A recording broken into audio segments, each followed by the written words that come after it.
Pernah tak anda tertanya kenapa ada yang menolak vaksin walaupun disyorkan oleh doktor? Macam mana hukum agama boleh jadi alasan untuk tidak mengambil suntikan? Bolehkah agama dan sains duduk semeja? Dalam dunia yang berbuah pantas, ijtihadlah menjadi kunci untuk menjawab soalan-soalan ini, termasuk isu vaksin.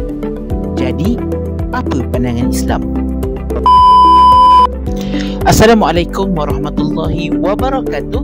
Saya Muhammad Syabil Aiman bin Muhammad Hasri, dan hari ini saya ingin berkongsi tentang satu konsep besar dalam Islam yang membolehkan agama ini terus hidup dan menjawab cabaran moden, iaitu ijtihad. Ijtihad berasal dari kata jahada, usaha bersungguh-sungguh. Dalam Islam, ijtihad bermaksud menggunakan seluruh kemampuan akal dan ilmu untuk mengeluarkan hukum terhadap sesuatu isu yang tiada nas yang jelas dalam Al-Quran dan hadis. Kalau zaman Nabi SAW tak ada vaksin, tapi hari ini COVID-19, HPV, mRNA dan banyak lagi, ulama mesti gunakan ijtihad berpandukan prinsip syariah untuk membuat keputusan. Tanpa ijtihad, agama akan jadi beku. Dengan ijtihad, agama akan menjadi hidup dan relevan. Semasa pandemik COVID-19, isu vaksin jadi panas. Ada yang kata tak halal, ada DNA babi, agenda barat. Tapi ada juga ulama dan institusi fatwa yang tegas berkata harus, bahkan wajib dalam keadaan tertentu. Kenapa berbeza? Sebab ia isu ijtihadiyah. Majlis Fatwa Kebangsaan Malaysia, Al-Azhar Mesir dan Liga Dunia Islam semua bersepakat jika vaksin terbukti selamat dan berkesan, ia diharuskan, malah wajib jika melindungi nyawa orang ramai. Ijtihad tidak dibuat seberangan. Ia berpandukan maqasid syariah ataupun matlamat syariah.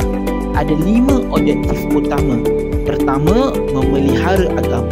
Kedua, memelihara nyawa. Ketiga, memelihara akal. Keempat, memelihara keturunan. Dan kelima, memelihara harta. Vaksin ini bertujuan melindungi nyawa. Ini maqasid yang besar. Ulama menggunakan kaedah darul fasid muqaddam alal jabil masalih. Menolak mudarat lebih utama daripada mencari maslahat. Kalau tidak vaksin, mudarat boleh berlaku, wabak merebak, nyawa pun melayang. Ulama kontemporari bukan membuat keputusan berseorangan. Mereka telah duduk bersama pakar perubatan, ahli biologi dan saintis. Contohnya, Muzakarah Jawatankuasa Fatwa Malaysia telah memanggil pakar daripada KKM. WHO dijadikan rujukan risiko kesihatan, dan kajian ke atas DNA dan bahan vaksin telah diteliti secara saintifik. Inilah disebut sebagai ijtihad jama'i, ijtihad secara kolektif, supaya ia lebih telus, tepat dan boleh dipercayai. Tapi bukan semua orang boleh menerima. Ada yang lebih percaya TikTok daripada fatwa. Ada yang kata ini fatwa kerajaan, bukan agama. Inilah cabaran ijtihad pada zaman moden. Satu, kurangnya kefahaman orang awam.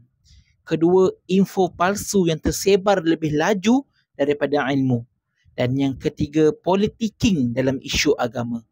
Padahal ijtihad ini dibuat dengan disiplin ilmu yang tinggi.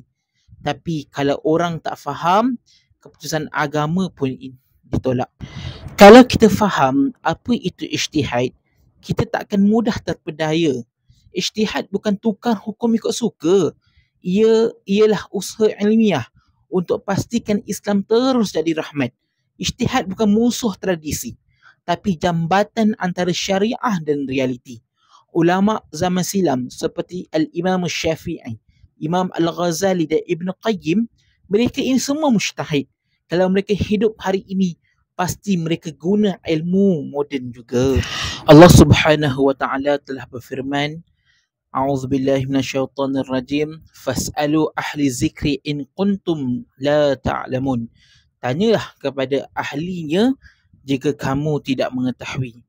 Dalam isu yang rumit seperti vaksin, Jangan buat keputusan mengikut emosi, rujuklah ulama, dengarlah kata pakar dan fahamilah maqasid.